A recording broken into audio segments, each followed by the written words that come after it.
श्री कृष्ण कहते हैं, आत्मा न जन्म लेती है न मरती है।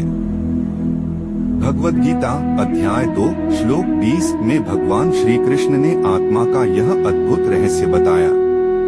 न जायते म्रियते वा कदाचिन नाय भूत्वा भविता वा न भूय अजो नित्य शाश्वतोयम पुराणो न हन्यते हन्यमाने शरीरे।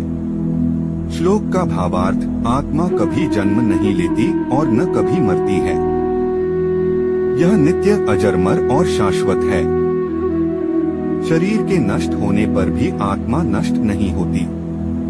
एक आत्मा और शरीर का भेद। शरीर मिट्टी, जल, अग्नि, वायु और आकाश 5 तत्वों से बना है। आत्मा इन तत्वों से परे चेतना का स्रोत है। शरीर नाशवान है पर आत्मा अमर है।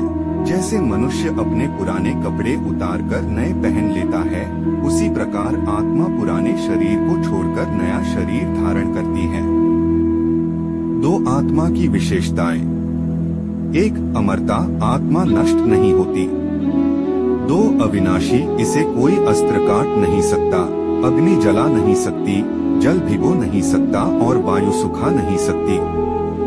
गीता 2.23।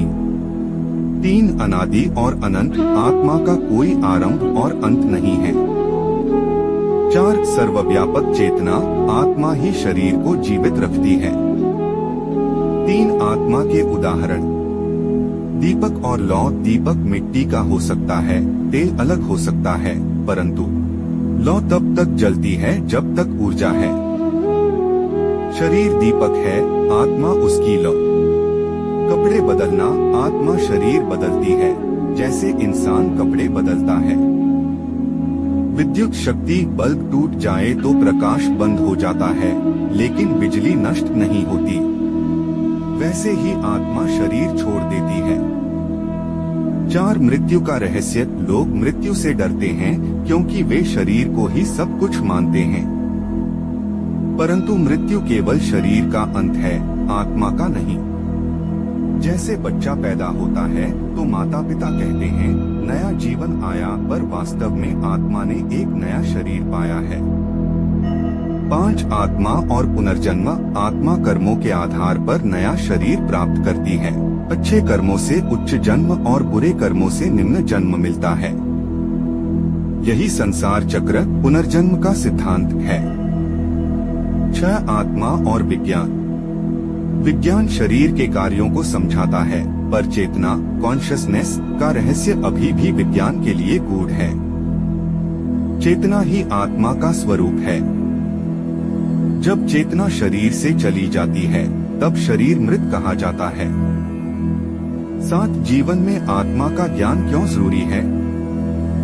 1 मृत्यु का भय समाप्त होता है। जब समझ आता है कि आत्मा मरती नहीं तो मनुष्य निडर हो जाता है। 2 सही कर्म की प्रेरणा।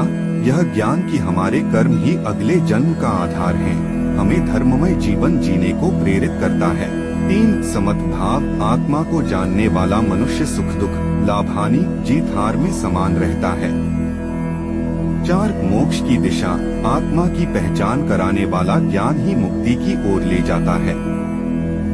8 आत्मा और भक्ति। भगवान कहते हैं, जो आत्मा को और आत्मा के स्वामी को जान लेता है वही जीवन के बंधनों से मुक्त होता है।